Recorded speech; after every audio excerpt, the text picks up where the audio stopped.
Kota Batu Raja merupakan ibu kota Kabupaten Ogan Komering Ulu. Luas wilayahnya 274,38 km persegi yang terbagi menjadi 2 kecamatan, yakni Kecamatan Batu Raja Timur dan Batu Raja Barat. Di kota kecil itu, banyak cerita yang dikenang, khususnya bagi mereka yang hidup di era 70 hingga 90-an.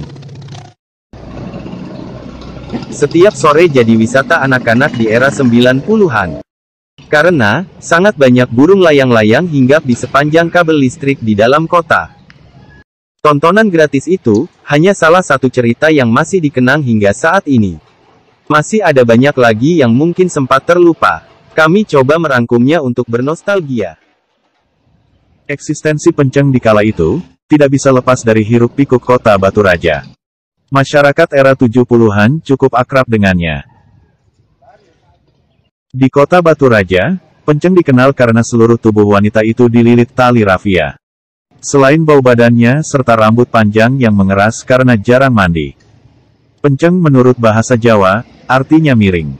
Konon, dia di Batu Raja, kondisi jiwanya memang sudah error. Tidak ada yang tahu pasti, kapan Penceng masuk ke Batu Raja. Dia jarang ngamuk, kalau tidak diganggu.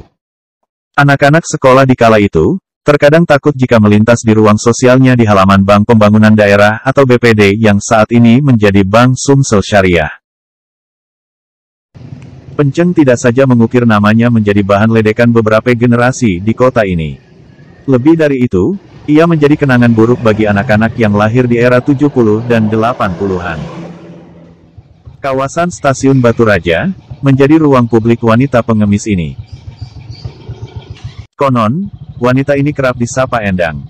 Entah itu nama aslinya, atau hanya sebutan saja.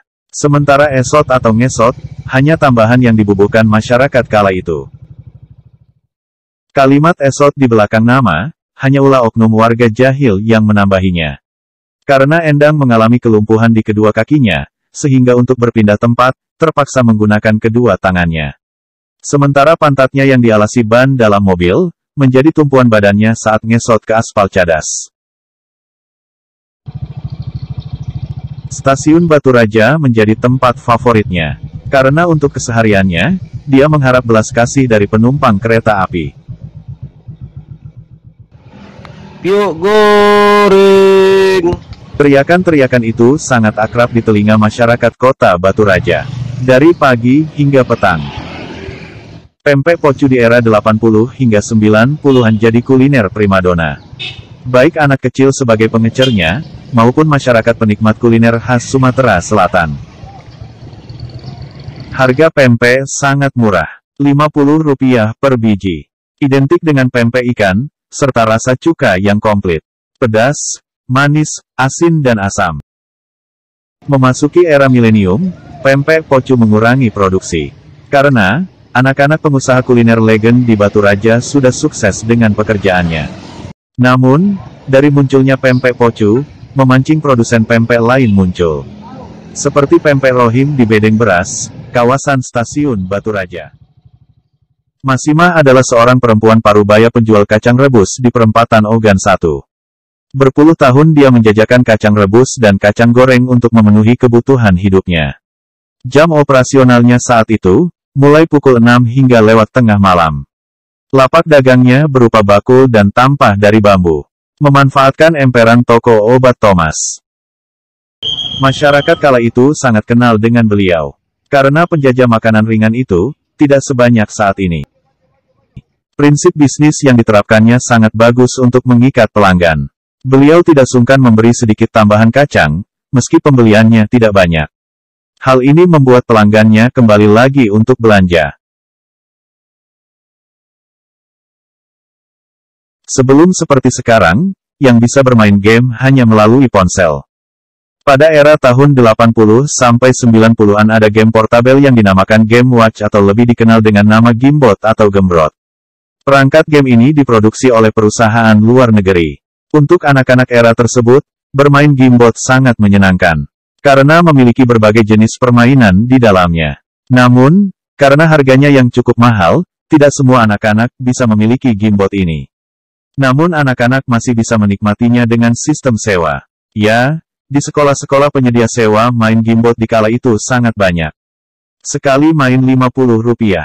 Mulai start sampai kalah pertama dalam permainan itu. Namun, tak jarang ada juga anak-anak nakal yang main membelakangi si penyewa. Sehingga saat permainan kalah, dia restart sendiri. Sampai era 90-an, sebagian kecil anak-anak yang hidup di masa itu, masih menikmati tontonan bioskop.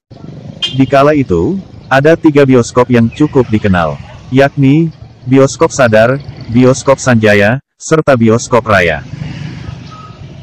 Bioskop Sadar atau Bioskop Laut berlokasi di samping Bank Pembangunan Daerah yang sekarang Bank Sumsel Syariah berdampingan dengan Jembatan Ogan 1.